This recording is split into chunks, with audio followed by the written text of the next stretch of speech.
Maybe you'll make it as a waitress. That's what my father said. Loud. Clear. Right after my sister finished her speech. He was standing near the buffet table, holding a glass of wine like he was the damn mayor.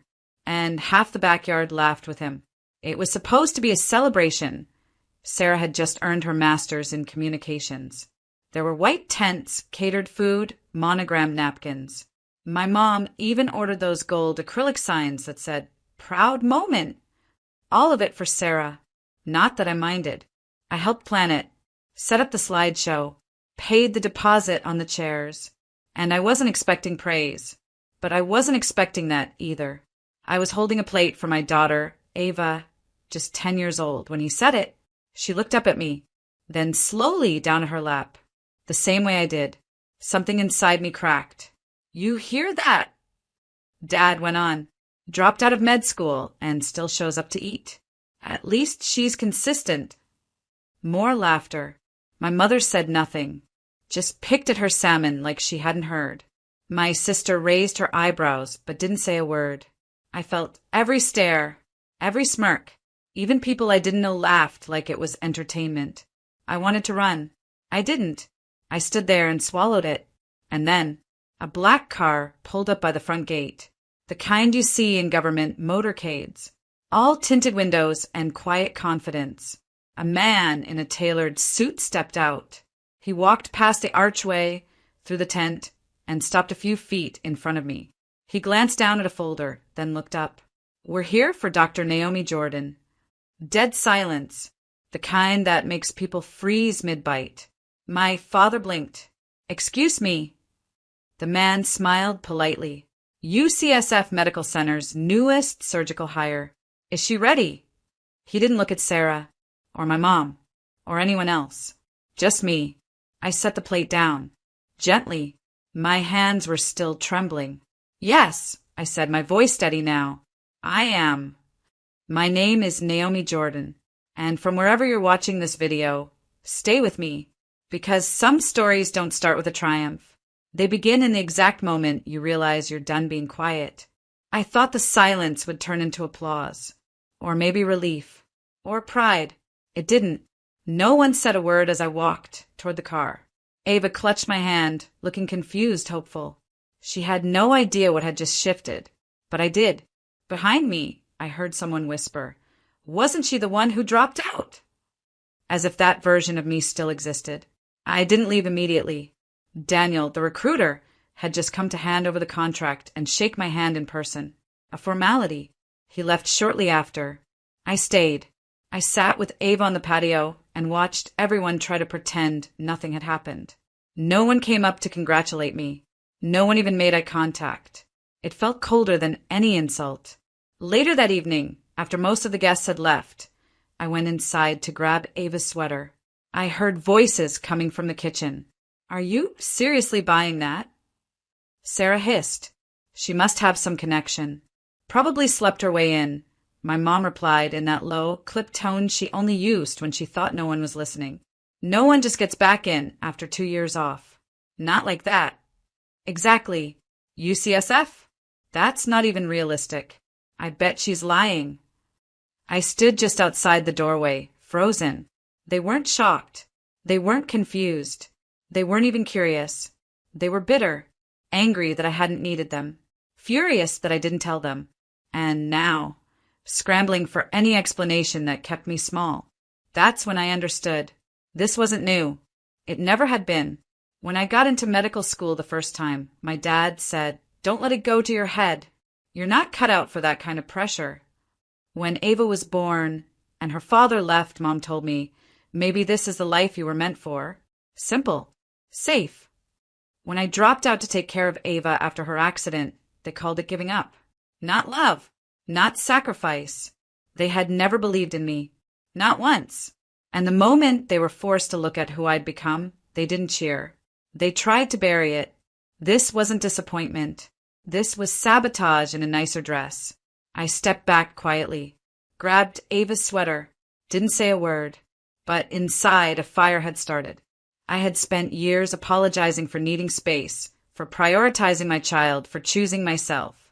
Now, Now I knew exactly who I was dealing with, and I wasn't going to stay quiet anymore. People think silence is peace. It's not. Silence is heavy.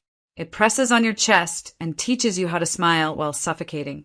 I stayed quiet for too long. When Ava was 5, she fell from the second-story landing at daycare. A loose railing, a fractured skull, internal bleeding. I slept on a plastic chair for 6 weeks in the ICU. The machines beeped. The nurses came and went, but no one from my family did. Not once. I called my mom the night of the accident. She said, "Well, that's what happens when you try to balance too much." She didn't mean it like an attack, but she didn't mean it like love either. I told UCSF I had to step away. No guarantees I'd be allowed back. They said they understood, but nothing was promised. When Ava finally spoke again, just a single word, "Mama," I knew I had made the right choice, even if no one else did. I didn't ask my parents for help. Not with rent. Not with childcare. Not with food. I worked nights at a clinic and studied when Ava was asleep. I reapplied to UCSF through the reentry program, passed the recall exams, and quietly reentered my final year. The whole time, I told myself it didn't matter if they acknowledged it. I wasn't doing it for them. But that wasn't entirely true. I wanted them to be proud. I wanted to walk in one day and see my father's face light up, not twist in disbelief. I wanted my mom to post something. Anything. Like she did for Sarah when she got a job in HR and called it breaking barriers. But with me, silence. And now I see why. It was never about pride or love. It was about control. They liked me when I was struggling, when I needed something, when I could be used to make Sarah look better by comparison. My mother once told me, "You were the easy one. Always so quiet." That wasn't a compliment. It was a strategy. The less I asked for, the easier I was to ignore. Flashback to high school. I win a science fair. Mom complains that I missed church. College acceptance. Dad jokes. Let's see how long this lasts. Every milestone had a shadow. They made me doubt joy, and I let them. That was the real cost. Not the nights I didn't sleep or the semesters I took off. It was the years I spent begging for permission to believe in myself, until I stopped asking. And when I stopped asking, they panicked, because silence used to be their weapon. Now it was mine. I didn't throw a fit, didn't block their numbers, didn't write a dramatic Facebook post. I just started telling the truth. It happened 2 weeks after the party. Ava was sketching in her notebook while I sipped coffee and scrolled through headlines. That's when I saw it. Women in medicine. Silent sacrifices, quiet wars. A long-form piece in a national magazine. An open call for stories. I clicked, and the first few paragraphs hit like a gut punch. Single mothers forced out of residency. Brilliant med students passed over for support because they lacked stability. Women caregivers told they weren't serious enough. It was my story, word for word, except mine hadn't been told yet. So I emailed the journalist. Her name was Layla. She replied within hours. We met the next evening on a Zoom call. She asked, gently, if I'd be comfortable sharing on the record. No, I said. Not yet. I wasn't scared of strangers. I was scared of them. My family. What they'd do to twist it. Who they'd shame if my name was attached. So I spoke anonymously. But I left breadcrumbs only the guilty would recognize. I described how I left med school to care for my injured daughter. How my family mocked me publicly the day I was hired by UCSF. How the people who were supposed to lift me up tried to discredit me instead. I didn't name names, but I didn't need to. 3 weeks later, the piece dropped. It exploded. Medical blogs reposted it. Influencers in healthcare quoted it. Comments flooded in. Sounds way too familiar. This is why so many women leave. I think I know this family. Within hours, a former classmate from undergrad messaged me. This is you, isn't it? I didn't confirm. I just reacted with a heart. The fallout was quiet at first. Then my sister's company reposted the article on their internal feed as part of a women's empowerment initiative. She quit 2 days later. My aunt called to check in, but I could hear the panic behind her voice. And my dad? He left a voicemail I'll never delete. Whatever you think you're doing, it's beneath you. If this is your way of getting back at us, congratulations. You embarrassed your whole family. I listened to it twice, then deleted it. I didn't need his voice anymore. What they didn't understand was that this wasn't about revenge. It was about truth. And truth, when told out loud, becomes something else entirely. It becomes freedom. I never said it was me. Not once. But I didn't have to. The article did something no argument ever could. It exposed what people already suspected. And when people see the truth in their gut, they connect the dots on their own. The first real crack came when Sarah called me. Blocked number. Straight to voicemail. Then a text. You need to take it down. People think it's about us. I didn't reply. The following week, she posted a long Instagram caption about sisterhood and forgiveness. She ended it with a quote from Maya Angelou, one she never lived by. 2 days later, her internship offer from a startup PR agency was pulled. Apparently, one of the founders read the article and pieced it together. Not just the party incident, but a pattern, small comments Sarah had made about people who quit things and martyr moms. In the world of modern media, perception is reality, and hers had turned. My mother stopped attending her Tuesday book club. One of the women, an oncologist's wife, cornered her in the parking lot and asked, "So, did Naomi really get the UCSF job? Or was that part of the fiction?" I don't know what my mother said, but I know she left early that day and didn't return the next week. My father? He told a neighbor I'd made the whole thing up, called it drama baiting. The neighbor nodded politely and then told his wife, who told her sister, who told her boss. And suddenly, my father wasn't being invited to the local business luncheons anymore. I heard all of this secondhand, never from them, because they couldn't call me without confirming what they feared, that the daughter they tried to bury had become someone the world was now listening to. At the hospital, I kept my head down. Rounds, surgeries, research meetings, late nights at the clinic. One of the surgical nurses pulled me aside and said, "You remind me of my sister. She had to fight like hell too." I just smiled. I never mentioned the article. Not once. But I carried myself differently. Straighter spine. Quieter confidence.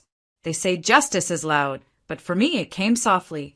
In closed doors that no longer opened for them. In friends who now looked at them with hesitant eyes. In their own questions echoing back at them with no answer. I didn't scream. Didn't post receipts. Didn't gloat. I just let the truth live. And it did. The first time I stood on stage as Dr. Naomi Jordan, I could barely hear myself speak. Not because the microphone was broken, but because I was drowning in disbelief that I was finally here, not in spite of what I'd lived through, but because of it. The panel was titled Mothers in Medicine, Balancing the Unbalanced. I almost said no. I didn't like public attention. I had grown used to shadows, to hiding wins before they could be ridiculed. But something in me knew. I owed it to the woman I used to be to stand there. I told a room full of strangers about sleepless nights on hospital floors with my daughter in my lap, about missing lectures to pay bills, about listening to my family laugh as I bled. And I watched eyes fill with tears. Not pity, recognition. Afterward, a first-year med student came up to me and said, "I thought I was weak for struggling, but maybe I'm just real." That line stayed with me. I started mentoring after that. Young women, first-gen students, single moms, anyone who felt like the system wasn't built for them. It wasn't, of course, but we were building something different now, together. At the hospital, I stopped apologizing for needing time. I set boundaries, left on time for school pickups, took vacations without guilt, started therapy, real therapy, not the take a bath and journal kind, the kind where you sit with the rot and pull it out by name. My therapist asked me once, "What did you learn growing up about love?" I paused, then answered that it had a dress code, a volume level, a price tag. She smiled gently. "And now?" I said, "Now I know love doesn't come with conditions. Control does." We sat in that silence together. It felt like breath. At home, Ava was changing too. She used to draw girls with gray faces, always alone. Now her sketches were in color, bold reds, deep purples. Her people smiled. She signed her drawings, AJ. When I asked why, she shrugged and said, "You're Dr. Jordan. I can be Artist Jordan." I hugged her so tightly she giggled. That's what breaking cycles looks like. Not just doing things differently, but letting them see it. I didn't talk to my family during this time. They didn't reach out either. It was like we had agreed on mutual silence. And honestly, it felt clean. Not bitter. Not angry. Just space. Like clearing the air after a storm. I wasn't healing for them. I wasn't even healing for revenge. I was healing because Ava was watching me. And I wanted her to grow up believing a woman can lose everything and still rebuild something better. It came in a plain white envelope. No return address, just my name written in slanted cursive that I hadn't seen in years. At first, I thought it was junk mail. I almost tossed it, but something in my chest stirred. I opened it slowly, sitting at the edge of my kitchen counter while Ava colored dragons at the table behind me. It was from my father. 3 pages single-spaced. Blue ink. His signature cologne, still faintly on the paper. It started like this. "Naomi, I've been meaning to write. I don't know where we went wrong, but I want to fix it." He said he was proud that he always knew I'd go far. Then, quickly followed with, "You know how dads are. We joke. We push. That's our way." He mentioned the article, though never directly. Just hinted. "I know some things have gotten out there that maybe made us look bad. I forgive you. I forgive you." I read it twice, then folded the letter and placed it in the drawer beside old takeout menus and loose batteries. It didn't deserve more space than that. A week later, my phone lit up with a name I hadn't seen in nearly 8 months, Sarah. The message was short. "Hey, just wondering if you'd want to grab coffee. Clean slate. No drama." It didn't hurt. It didn't even sting. I just stared at it as Ava held up a sketch to show me. A doctor standing in a garden. It looked like me. I smiled, then typed back. I already started over. Alone. And that was it. No shouting. No explanation. No second chapter for people who closed the book on me years ago. Closure didn't come in the form of apologies or big dramatic scenes. It came like this, in my own kitchen, in my own name, in the quiet confidence of someone who survived being erased and decided to write herself back in. I didn't need them to understand. I didn't need their guilt or their change of heart. I needed peace. And the moment I stopped chasing their approval, I found it. There's something sacred about walking away from a cycle and not slamming the door behind you. You just leave it open so they can see what it looks like when you build something better. And maybe one day they'll step out too. But whether they do or not, that's not my weight anymore. The view from my new apartment is quiet and wide. Bay waters that stretch out like forgiveness.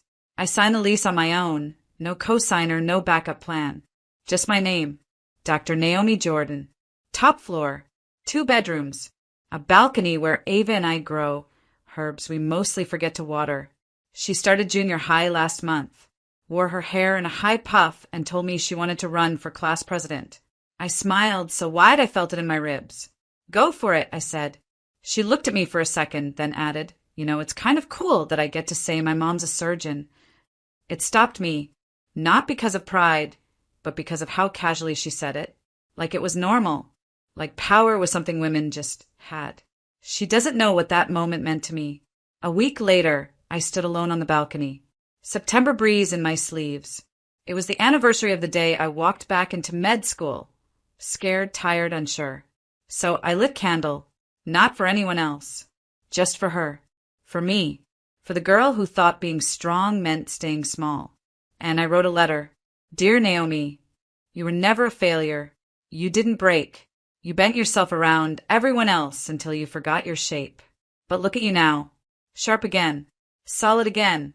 Home again, not in a place, but in your own skin." I folded it, placed it in the back of a photo album I rarely open. No one else will ever read it. But I will always remember writing it. That's the thing about closure. It doesn't knock. It arrives quietly, in the calm of a life you built with bare hands and a steady heart. My family still exists. They still talk, still gather, still circle around each other like they're waiting for someone to blame. But I don't join those circles anymore. I'm not angry. I'm not waiting. I'm just free. And if you've ever felt like your voice was too quiet to matter, let this be proof. A whisper, spoken with truth, can echo louder than a lifetime of noise.